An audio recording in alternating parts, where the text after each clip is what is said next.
మిత్రులారా అందరికీ నమస్తే. మనం ఖమ్మం జిల్లా రైతు సంఘాల నాయకులతో ఉన్నాము. వెట్టికోట దర్గయ్య గారు. సార్ చెప్పండి, మీ వనభోజనాలకు సంబంధించి రైతు సంఘ వనభోజనాలు ఎట్లా జరుగుతున్నాయి, ఏంటి వివరించండి. నమస్తే అండి, నా పేరు వెట్టికోట దర్గయ్య. ఈ ఖమ్మం జిల్లా వ్యాప్తంగా 10,000 మందితోనే రజక వనభోజన కార్యక్రమాన్ని డిసెంబర్ 1వ తారీఖు నాడు చేస్తున్నాము. దీనికి అందరూ కూడా సహకరించి రావాలని కోరుతున్నాము.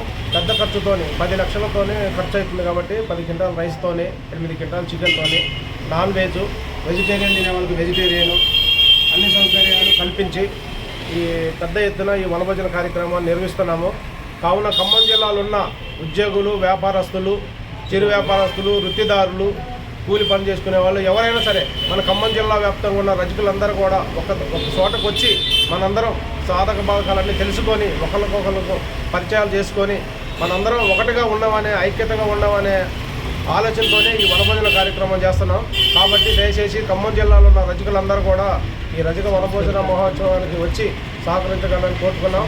దాంతోపాటుగా ఇక్కడ ఉద్యోగస్తులను కానీ, చదువుకున్న పిల్లగాళ్ళని కానీ వీళ్ళందరినీ సన్మానించడం, చిరుకానుకలు ఇవ్వడం జరుగుతుంది. అలాగే సాంస్కృతిక కార్యక్రమాలు కూడా ఏర్పాటు చేశాము. ఎవరికి ఏ ఇబ్బంది లేకుండా చేశాము. తప్పకుండా అందరూ రావాలని చెప్పేసి ఈ కార్యక్రమానికి కొంతమంది దాతలు పెద్ద ఎత్తున సహకరించారు. వారికి, వారి కుటుంబానికి కూడా ధన్యవాదాలు తెలుపుతున్నాము. అలాగే అందరూ కూడా సహకరించి రావాలని చెప్పేసి మనస్ఫూర్తిగా కోరుతున్నాము.